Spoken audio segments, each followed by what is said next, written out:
Para sa mga senior na lampas sa 60 taong gulang, ang pagpili ng tamang isda ay hindi lamang usapin ng panlasa kundi isang malaking hakbang para sa kalusugan. Naisip mo na ba na habang masayang kumakain ka ng iyong paboritong isda, ang pinaniniwalaan mong masustansyang pagkain ay maaaring palihim na nagdudulot ng pinsala sa iyong utak, puso at nagpapabilis pa ng pagtanda? Ayon sa isang nakakagulat na pananaliksik na inilathala sa The Lancet noong 2023, ang pagkain ng maling klase ng isda ng 2 beses lamang sa isang linggo ay maaaring magpataas ng iyong risk sa stroke at pagkalimot ng hanggang 70 hanggang 80%. Ito ay hindi na teorya lamang, ngunit may magandang balita rin. Ang mga bagong pag-aaral mula sa Journal of Gerontology ay nagpapakita na ang tamang isda ay maaaring magpababa ng iyong risk sa Alzheimer's hanggang 40%, magprotekta sa iyong mga ugat at pabagalin ang pagtanda mula sa loob palabas. Kaya ngayong gabi aking ibabahagi sa inyo ang katotohanan. Ang 3 isda na dapat ninyong iwasan pagkatapos ng edad 60 at ang 3 isda na dapat ninyong kainin araw-araw upang manatiling malusog, malakas at independyente. Ang bawat impormasyong ibabahagi ko ay base sa siyensya ng mga pag-aaral, hindi sa chismis o taktika para manakot. Matatagpuan ninyo ang lahat ng sanggunian sa description sa ibaba. Bago tayo magsimula, pakisabi lamang sa comments. Anong klase ng isda ang madalas ninyong kainin at bakit? Natutuwa akong basahin ang inyong mga kwento at mag-reply sa abot ng aking makakaya. Kung saan, ibinabahagi namin ang mga estratehiyang base sa siyensya upang mabuhay kayong mas malakas at mas matagal. Ngayon, magsimula na tayo sa 3 isda na dapat ninyong iwasan pagkatapos ng edad 60. Ang 3 pinakadelikado na isda para sa mga senior. Bago tayo magsimula, kung hindi ka pa subscribed, mag-subscribe ka na at i-on ang bell notification para hindi mo makaligtaan ang mga susunod na videos. At i-comment sa ibaba kung saan lugar ka nanonood para alam namin kung saan umabot ang video na ito. Ngayon simulan na natin. Number 1. Farmed Tilapia. Ito ay maaaring magpasurpresa sa iyo. Ang tilapia ay isa sa mga pinakasikat na isda dito. Mura ito, laganap at madalas na itinatanghal bilang isang healthy, maayos na protina. Ngunit narito ang masakit na katotohanan. Ang farmed na tilapia ay isa sa mga pinakamalalang isda na maaaring kainin ng mga senior. At kapag nakita mo kung ano talaga ang nasa likod ng paraan, kung paano ito pinalaki, maiintindihan mo kung bakit itinuturing ng maraming eksperto na mas nakakasama pa ito kaysa sa pulang karne o kahit na bacon. Ang unang problema ay kung paano pinalaki ang farmed na tilapia. Sa karamihan ng mga fish farm, ang mga tilapia ay pinagsisiksik sa mga kulungan o napakasikip na literal na lumalangoy sila sa kanilang sariling dumi. Lumilikha ito ng perpektong lugar para sa bakterya, mga parasite at sakit. Upang mapanatiling buhay ang mga isda sa mga maruming kondisyong ito, ang mga magsasaka ay madalas na gumagamit ng maraming antibiotic at mga antifungal agent. Ang mga kemikal na ito ay hindi nawawala. Naipon ang mga ito sa katawan ng isda at sa huli ay napupunta sa iyong katawan. Para sa mga senior na ang immune system ay maaaring humina na at ang katawan ay mas mabagal ng magproseso ng mga lason, ito ay lumilikha ng isang mapanganib na pasanin. Mas nakakaalarma ang kalidad ng pinapakain dito. Upang makatipid, ang farmed na tilapia ay madalas na pinapakain ng diet na kinabibilangan ng murang filler tulad ng mais, toyo at kahit na dumi ng manok. Minsan ay ginagamit ang dumi ng manok bilang source ng protina. Ang hindi natural na diet na ito ay nagbabago sa mismong istruktura ng laman ng isda na lumilikha ng isa sa mga pinaka-hindi balancing omega fatty acid profile sa anumang pagkain. Ngunit hindi iyon ang lahat. Ang mga pagsusuri sa farmed na tilapia ay nagpakita ng kontaminasyon ng dioxins, mga lubhang nakakalasong pollutant mula sa industriya na naipon sa fat tissue at nananatili sa katawan ng maraming taon. Ang mga dioxin ay naiugnay sa cancer, paghina ng immune system, at pagkaabala sa hormonal. Para sa mga senior na mas vulnerable na sa pag-iipon ng mga lason, ito ay lalong nakababahala. At hindi tulad ng wild fish na may firm at nutrient-densong laman, ang farmed na tilapia ay kadalasang may mas mababang antas ng mga kapaki-pakinabang na nutrient tulad ng omega-3, selenium at vitamina B12. Ang makakain mo ay isang isdang mahina ang nutrisyon at puno ng kemikal. Puno ang iyong tiyan, ngunit kaunti lamang ang nakukuhang benepisyong nakapagpapagaling at nagsasangga na inaasahan mo mula sa pagkain ng isda. Ito ang dahilan kung bakit tinawag ng mga mananaliksik ang farmed na tilapia na isang nutritional junk food ng seafood world. Mukha itong healthy sa labas, ngunit taglay nito ay isang nakatagong cocktail ng inflammation, mga lason at empty calories. Para sa mga senior, ang mga kahihinatnan ay maaaring malubha, paglala ng arthritis pain dahil sa chronic inflammation, mas mataas na panganib ng atake sa puso o stroke dahil sa hindi balancing fats, mas malaking vulnerability sa mga impeksyon dahil sa residue ng antibiotic, at long-term na panganib sa cancer mula sa akumulasyon ng dioxin. At ang nakakalungkot na bahagi? Karamihan sa mga tao ay kumakain ng tilapia dahil akala nila ito ay isang ligtas at abot-kayang pagpipilian. Ngunit kung iisipin na may mga abot-kaya at wild-caught na isda na may mas superior na nutritional profile tulad ng sardinas, bacalao o trout, wala talagang dahilan upang ilagay sa panganib ang iyong kalusugan sa farmed na tilapia. Number 2, imported catfish. Sa unang tingin, ang hito o catfish ay maaaring mukhang isang hindi nakasasama at abot-kayang pagpipilian. Ito ay banayad ang lasa, madaling lutuin at kadalasan ay isa sa mga pinakamurang opsyon ng isda sa palengke. Ngunit narito ang nakatagong panganib. Kung ang iyong hito ay imported, lalo na galing sa mga fish farm sa ibang parte ng Asia, ito ay maaaring isa sa mga pinakamaruming isda na maaari mong ilagay sa iyong plato. Ang problema ay nagsisimula sa kung paano pinalaki ang mga isdang ito. Maraming mga farm ng imported na hito ay lumalangoy sa ilalim ng sobrang sikip ng mga kulungan. Mabilis kumalat ang sakit sa mga ganitong kapaligiran. Kaya ang mga isda ay binibigyan ng maraming antibiotic. At ito ang nakakatakot na bahagi. Ang mga antibiotic na iyon ay hindi nawawala. Naipon ang mga ito sa laman ng isda. At kapag kinain mo ito, napupunta ang mga ito sa loob ng iyong katawan. Para sa mga senior na ang immune system ay mas mahina na, maaari itong maging dahilan ng antibiotic resistance na nagpapahirap sa mga tunay na gamot na gumana kapag talagang kailangan mo na ang mga ito. Ngunit ang mga antibiotic ay simula pa lamang.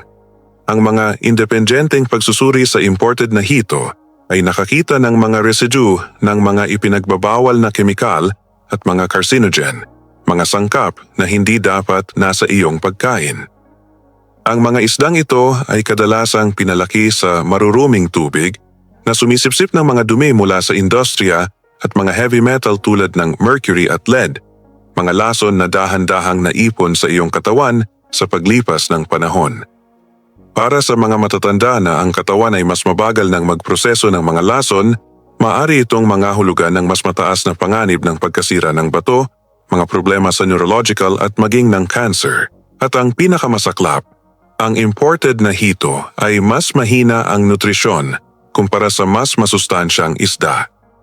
Nagbibigay ito ng low quality na protina at halos wala sa mga benepisyong nutrient na inaasahan mo mula sa seafood. Ibig sabihin, para ka lang kumakain ng mga empty calories na may halong panganib. Kaya, habang ang pritong hito ay maaaring mukhang isang budget-friendly na option, ang nakatagong mga gastos sa iyong kalusugan ay maaaring napakalaki. Kung nasa iyong menu ang hito, laging piliin ang domestically raised o hito na pinalaki dito sa ating bansa na sumusunod sa mas mahigpit na mga regulasyon at umiiwas sa marami sa mga panganib na ito. Kung napanood mo pa rin to at nakatulong sa iyo ang mga impormasyong ito, comment mo lang sa baba ang number 2 para malaman kong nandito ka. At kung hindi ka pa nakasubscribe, sana isubscribe mo na at i-on ang notification bell para hindi ka makaligtaan ng mga susunod pang videos. Ang suporta mo ang nagpapatuloy sa amin para makagawa ng dekalidad na content na makakatulong sa iyo. Now, tuloy na tayo sa susunod. Number 3, tuna. Sa loob ng maraming dekada, ang tuna ay itinuturing na isang malusog at lean na pinagmumulan ng protina. Mula sa tuna salad sandwiches hanggang sa dilatang isda na hinahalo sa pasta, ito ay isang pangunahing sangkap sa milyon-milyong kusina ng mga Amerikano. Ngunit para sa mga senior na lampas 60 taong gulang, ang sikat na isdang ito ay nagtatago ng isang tahimik at hindi nakikitang panganib na maaaring magdulot ng malubhang epekto sa iyong utak, puso at nervous system. Ang problema ay ang mercury. Ang tuna, lalo na ang mga malalaking uri tulad ng albacore, puting tuna at bigay, ay nasa tuktok ng food chain sa karagatan. Sila ay nabubuhay ng matagal at kumakain ng mas maliliit na isda na nangangahulugang naipon nila ang mercury taon-taon. Habang lumilipas ang panahon, ang mga antas ng mercury na ito ay naiipon sa kanilang laman. Kapag kumain ka ng tuna, ang mercury na iyon ay hindi lamang dumadaan sa iyong sistema. Ito ay naipon sa iyong mga tissue, particular na sa iyong utak at nervous system. Ang mga panganib sa cardiovascular ay lubharing nakababahala. Ang mercury ay nagdudulot ng karagdagang stress sa puso at maaaring makagambala sa normal na electrical signal na nagdudulot ng irregular na ritmo ng puso o mas mataas na panganib ng atake sa puso. Isang pag-aaral na inilathala sa JAMA Neurology ay nakatuklas na ang mga senior na may mataas na antas ng mercury mula sa pagkain ng tuna ay may hanggang 65% na mas mataas na panganib ng paghina ng cognitive function. Isang numero na hindi dapat ipagwalang bahala. At narito ang pinakanakakagulat na bahagi. 79% ng mga senior ay walang ideya na ang 2 serving lamang ng albacore o bigaya tuna bawat linggo ay maaaring maglagay sa kanila sa ligtas na antas ng pagkakalantad sa mercury. Ibig sabihin, milyon-milyong mga nakatatanda na naniniwalang gumagawa sila ng matalinong pagpipilian para sa tanghalian o hapunan ay hindi sinasadyang inilalagay sa panganib ang kanilang pangmatagalang kalusugan. Kahit na ang dilatang tuna na ipinapalagay ng marami na ligtas ay hindi ganap na walang panganib. Bagaman ang light tuna, karaniwang skipjack, ay naglalaman ng mas mababang antas ng mercury kaysa sa albacore, sapat pa rin ito upang mangailangan ng mahigpit na pag-moderate lalo na para sa mga taong lampas 60. Ang problema ay ang dilatang tuna ay kadalasang naging isang araw-araw na gawain para sa mga senior dahil ito ay maginhawa at abot-kaya. Ngunit sa paulit-ulit na pagkakalantad, ang mercury ay dahan-dahang naipon hanggang sa ang pinsala ay magawa. Ang panghuling pasya ay simple. Kung ikaw ay lampas 60 at nais protektahan ang iyong utak, puso at mga kasukasuan, lubusang iwasan ang farmed tilapia, catfish at tuna. Hindi lamang ito walang benepisyo. Ito ay aktibong nakakasama. Ang pagpili ng mas ligtas, mas malinis at mas masustansyang isda ay maaaring mangahulugan ng pagkakaiba sa pagitan ng pagpapalala ng pamamaga o pagpapalawig ng iyong kalusugan at haba ng buhay, mula sa mapanganib na isda tungo sa mga pagpipiliang nakapagpapagaling. Kaya, alam mo na ngayon ang katotohanan. Hindi lahat ng isda ay pare-pareho. Ang ilan, tulad ng farmed na tilapia o imported na hito, ay maaaring mukhang hindi nakasasama sa iyong plato. Ngunit sa ilalim ng ibabaw, itinatago nila ang mga lason, mapanganib na taba, at mga kontaminante na dahan-dahang sumisira sa iyong kalusugan. Para sa mga senior na humaharap na sa pamamaga, marupok na mga kasukasuan o mga alalahanin sa memorya, ang pagkain ng mga maling isdang ito ay maaaring maging pagpapagaling o pagpapalala. Ngunit narito ang magandang balita. Hindi lahat ng isda ay masama. Sa katunayan, ang tamang uri ng isda ay kabilang sa mga pinakamaasahang pagkain na nakapagpapagaling na maaari mong idagdag sa iyong dieta pagkatapos ng edad 60. Ang mga ito ay mayaman sa mga omega-3 na pumapayapa sa pamamaga, mga mineral na nagpapatibay ng iyong mga buto, mga antioxidant na kumukupkop sa iyong utak, at dekalidad na protina na nagpapanatiling malakas at matatag ang iyong mga kalamnan. Ang pinakamagandang bahagi? Ang mga isdang ito ay malinis, ligtas at kadalasan ay abot kaya. Hindi mo kailangang gumastos ng malaki upang pakainin ang iyong katawan sa tunay nitong pangangailangan. At kapag matalino kang pumili, hindi ka lamang kumakain para sa kasalukuyang pagkain. Namumuhunan ka para sa mas matalas na paningin, mas matatag na balanse, mas malakas na memorya, at isang puso na patuloy na titibay ng maraming taon pa.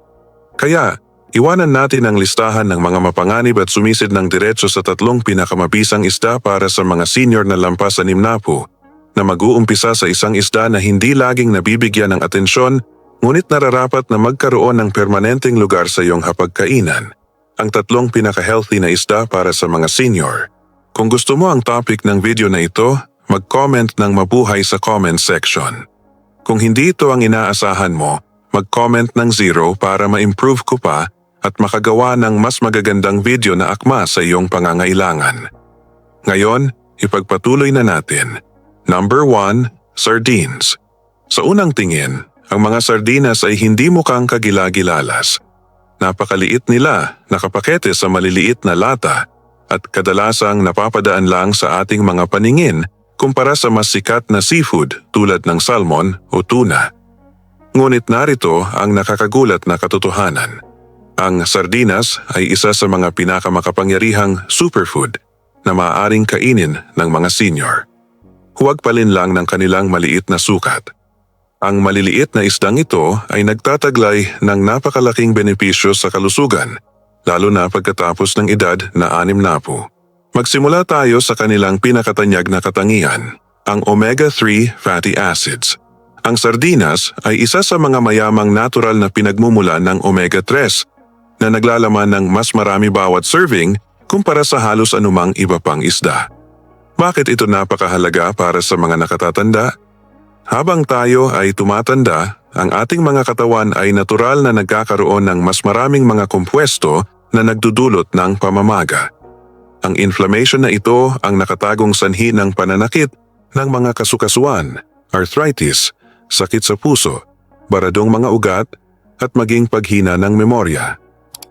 Ang mga omega-3 sa sardinas, lalo na ang EPA at DHA, ay parang mga natural na bumbero sa loob ng iyong mga selula. Pinapalamig nila ang talamak na pamamaga, pinapabuti ang daloy ng dugo, at pinoprotektahan ang iyong mga ugat. Hindi lamang ito teorya. Ipinakikita ng mga pag-aaral na ang mga senior na kumakain ng fatty fish tulad ng sardinas ng kahit 2 beses sa isang linggo ay mas mababa ang tsansa ng sakit sa puso, mas maayos na pagkilos at mas matatag na mood. Ngunit iyon ay simula pa lamang.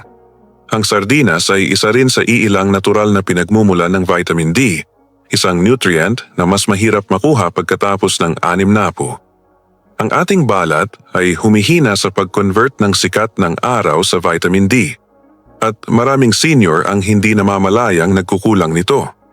Ang kakulangang ito ay nagdudulot ng mahihinang buto, mas mataas na panganib ng pagkahulog, mabagal na paggaling at maging ng depresyon. Ang isang lata lamang ng sardinas ay nagbibigay ng halos 40% ng iyong pang-araw-araw na pangangailangan sa vitamin D. Idagdag pa ang calcium at phosphorus na matatagpuan sa kanilang malambot at nakakaing mga buto at mayroon ka ng perpektong trio para sa lakas ng buto. Isipin ito, ang bawat kagat ng sardinas ay naghahatid hindi lamang ng calcium, kundi calcium sa pinakamadaling gamiting anyo nito. Madaling masipsip at kasama ang mga nutrient na tumutulong dito na manatili sa iyong mga buto. Para sa mga senior na nag-aalala sa bali, pagkasira ng balakang or osteoporosis, ang sardinas ay parang isang nutritional insurance policy. Bukod sa omega-3, vitamina D at calcium, ang sardinas ay puno rin ng vitamina B12, isang nutrient na mas mahirap masipsip habang tumatanda. Ang mababang antas ng B12 ay maaaring magdulot ng pagkapagod, pagkawala ng memorya at mga problema sa nerbiyos. Sagana ang sardinas sa bitaminang ito na nagpapanatili ng iyong nervous system na matalas at pumipigil sa malabong pag-iisip na maraming nakatatanda ang nakakaranas. At huwag nating kalimutan ang protina. Ang sardinas ay naglalaman ng kumpletong at madaling tunawin na protina na tumutulong sa mga senior na mapanatili ang masa ng kalamnan, isang kritikal na salik sa pag-iwas sa pagkahulog, pagpreserba ng independenteng pamumuhay, at pagpapanatiling aktibo ng metabolismo. Natuklasan pa ng mga mananaliksik na ang mga senior na regular na kumakain ng sardinas ay may posibilidad na magkaroon ng mas mahusay na kalusugan sa puso, mas malakas na mga buto, at mas malinaw na pag-iisip kumpara sa mga hindi. Napakalaking benepisyo para sa isang maliit at simpleng isda. Siyempre, ang paghahanda nito ay simple. Ang dilatang sardinas ay maaaring kainin ng direkta mula sa lata, idagdag sa salad, ihalo sa avocado sa whole grain toast, o isama sa pasta kasama ng olive oil at mga halaman. Dahil sila ay shelf-stable, abot-kaya at maraming gamit, ang sardinas ay isa sa mga pinakamadaling paraan upang magdagdag ng tuloy-tuloy na omega-3s at mga nutrient na nagpapatibay ng buto sa iyong dieta. Number 2, salmon. Kung mayroong isang isda na itinuturing ng mga nutrisyonista sa buong mundo bilang isang gamot na nakakain, iyon ay ang salmon. Para sa mga senior, ang isdang ito ay hindi lamang masustansya. Ito ay masarap. Ang bawat kagat ay naghahatid ng isang mabisang kombinasyon ng mga sustansya na sumusuporta sa iyong puso, utak, mga kalamnan, at immune system sa mga paraang hindi kayang gawin ng karamihan sa ibang pagkain. Ang unang nagpapatingkad sa salmon ay ang nilalaman nitong omega-3. Hindi ordinaryong omega-3, kundi ang dalawang pinakamahalagang uri, ang EPA, eicosapentaenoic acid, at DHA, docosahexaenoic acid. Ang mga fatty acid na ito ay mahalaga para sa kalusugan ng utak.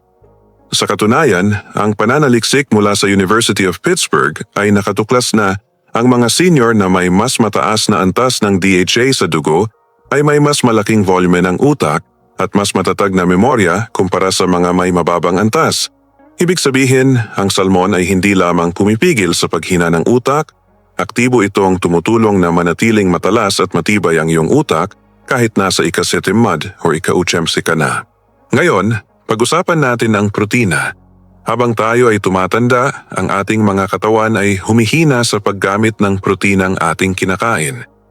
Iyon ang dahilan kung bakit maraming senior ang patuloy na nawawalan ng masa ng kalamnan, isang kondisyong tinatawag na sarcopenia, kahit na pakiramdam nila ay sapat ang kanilang kinakain. Ang solusyon? Dekalidad at madaling gamiting protina. Ang uri na madaling masira at magamit ng iyong katawan. Nagbibigay ang wild-caught salmon ng halos 40 gramo ng premium na protina bawat serving na nagkakaloob sa iyong mga kalamnan ng mga sangkap na kailangan nila upang manatiling malakas, mapanatili ang balanse at maiwasan ang mga mapanganib na pagkahulog. Ngunit narito ang isang lihim na hindi alam ng karamihan. Ang magandang kulay rosas kahel ng salmon ay hindi lamang pang-akit. Ito ay nagmumula sa isang bihirang antioxidant na tinatawag na astaxanthin. Ang makapangyarihang kompwestong ito ay parang kalasag para sa iyong mga selula. Pinoprotektahan ang mga ito mula sa oxidative stress, ang kalawang na dahan-dahang sumisira sa iyong katawan habang ikaw ay tumatanda. Ipinakikita ng mga pag-aaral na ang astaxanthin ay hindi lamang nakakabawas ng pamamaga, kundi sumusuporta rin sa elasticity ng balat, kalusugan ng mata, at maging ng endurance. Ang salmon ay namumukod tangi rin pagdating sa mga micronutrient na kadalasang kulang sa mga senior. Ito ay mayaman sa selenium na nakikipagtulungan sa vitamin E upang protektahan ang iyong puso at bawasan ang panganib ng cancer. Vitamin B12 at B6 na sumusuporta sa kalusugan ng nerbiyos at metabolism ng enerhiya.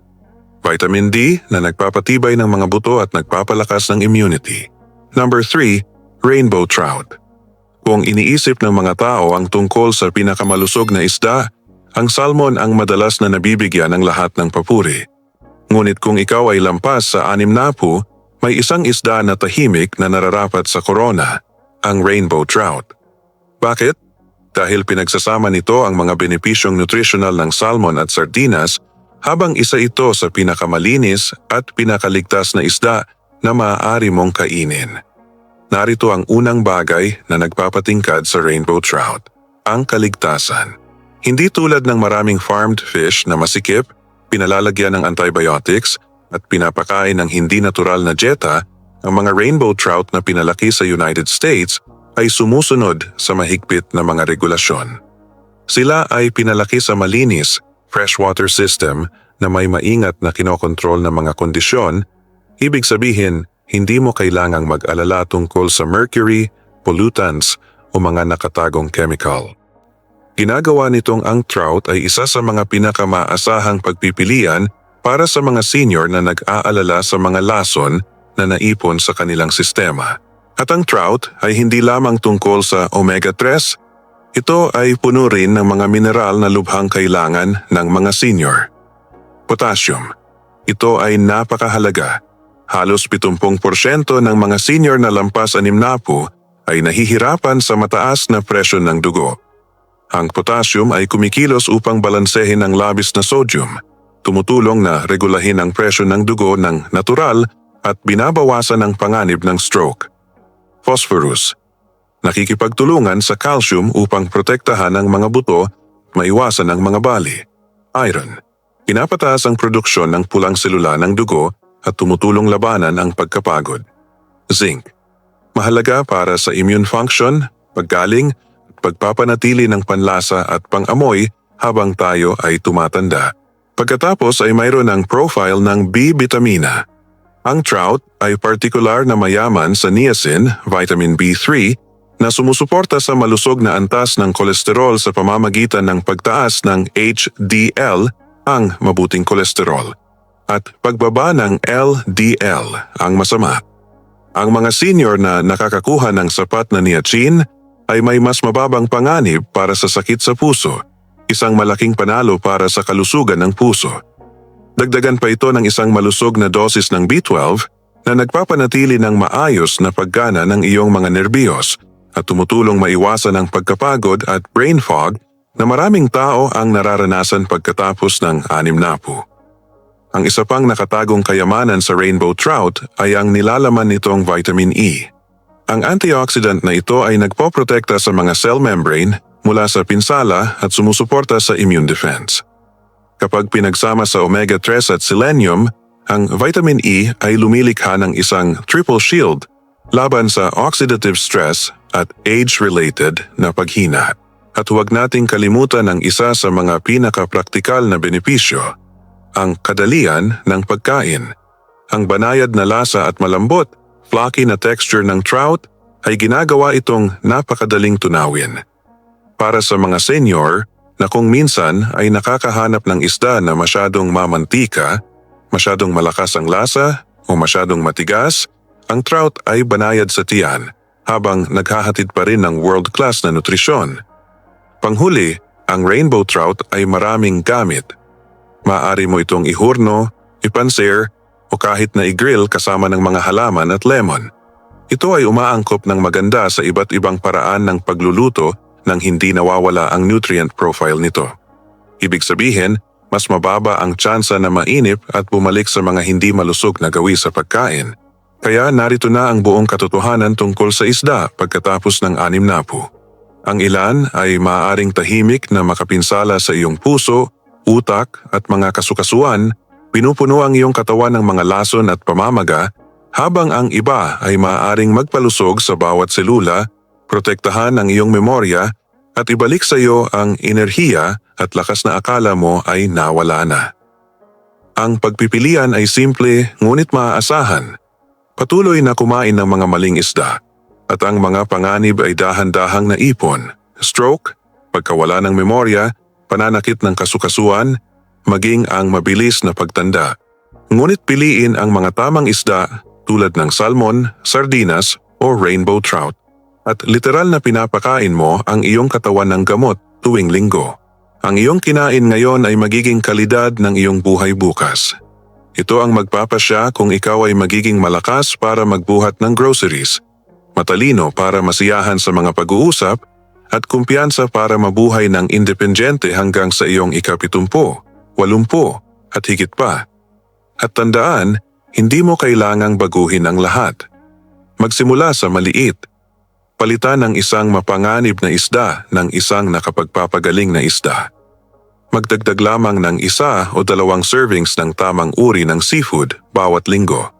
Sa paglipas ng panahon, ang maliliit na hakbang na iyon ay magpapatibay sa isang hinaharap kung saan mas malakas, mas malinaw at mas buhay ang iyong pakiramdam. At ngayon, nais kong marinig mula sa iyo. Anong isda ang madalas mong kainin? At babaguhin mo ba ang iyong plano sa hapunan pagkatapos ng iyong nalaman ngayon? I-drop ang iyong sagot sa mga komento. Binabasa at sinasagot ko ang marami hanggat maaari. Salamat sa pagsama sa amin ngayon. Gusto naming marinig ang iyong opinyon. Mag-iwan ng komento sa ibaba at ibahagi ang isang bagay na natutunan mo ngayon at kung paano mo ito gagamitin sa iyong buhay. Mahalaga sa amin ang iyong saloobin, kaya huwag mag-atubiling ibahagi ito. Ang pagbabasa ng iyong mga komento ay nagbibigay sa amin ng malaking motibasyon at inspirasyon. Kung nagustuhan mo ang video na ito at nakatulong ito sa iyo, mangyaring i-like, mag-subscribe at i-share. Ang iyong suporta ay tutulong sa amin na makagawa pa ng mas maraming magandang content para sa iyo. Salamat sa panonood at sana ay makita ka ulit namin sa susunod na video.